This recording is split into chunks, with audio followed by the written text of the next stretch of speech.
ధనము మీద మనం కంట్రోల్ ఉండాలి, ధనాశ పరులుగా ఉండకూడదు. బైబిల్ ఏమంటుందంటే ధనాశ సమస్తమైన కీడులకు మూలం.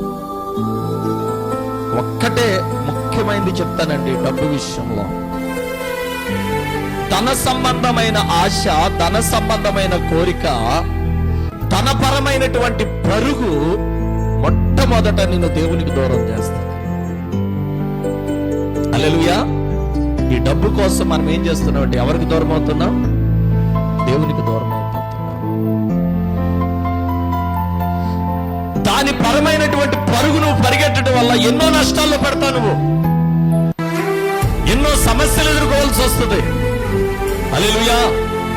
ఎన్నో ఇబ్బందులు ఎదుర్కోవాల్సి వస్తుంది. డబ్బు కోసం నువ్వు పరిగెట్టావా, ఎన్నో నష్టాలు, ఎన్నో ఇబ్బందులు, ఎన్నో కష్టాలు పడవలసి వస్తుంది.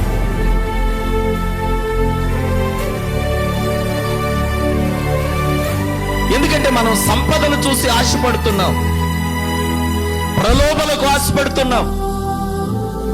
చాలా మంది డబ్బుకు ఆశపడి దేవుని చిత్తానికి వ్యతిరేకంగా ఉంటున్నాం. మనం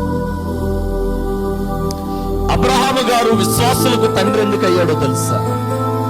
అబ్రహాము గారు అంత ఆశీర్వదించబడటానికి కారణం ఏంటో తెలుసా? అబ్రహాము గారు ఆ స్థాయికి వెళ్ళడానికి ఒక కరువులో కూడా నాకింత కరువు వచ్చింది, ఎందుకు ఆ దేవుడని వదిలిపెట్టలా. ఈరోజు మన జీవితంలో ధనానికి ఆశపడి దేవునికి దూరం అయిపోయేవారు చాలా మంది ఉన్నారు. ధన మోజులో దేవుని వదిలిపెట్టేవారు చాలా మంది ఉన్నారు.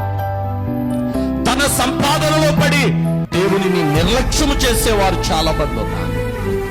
నువ్వు ఏ స్థితిలో ఉన్నా, ఏ పరిస్థితిలో ఉన్నా, ఎంతున్నా, ఏ ఎత్తుకు ఎదిగినా ఆ సర్వం నీకు ఇచ్చేది దేవుడే అనే విషయాన్ని గుర్తుపెట్టుకో. కొంతమంది 4 రూపాయలు సంపాదించిన తర్వాత దేవుడు పక్కన పెట్టేస్తారు.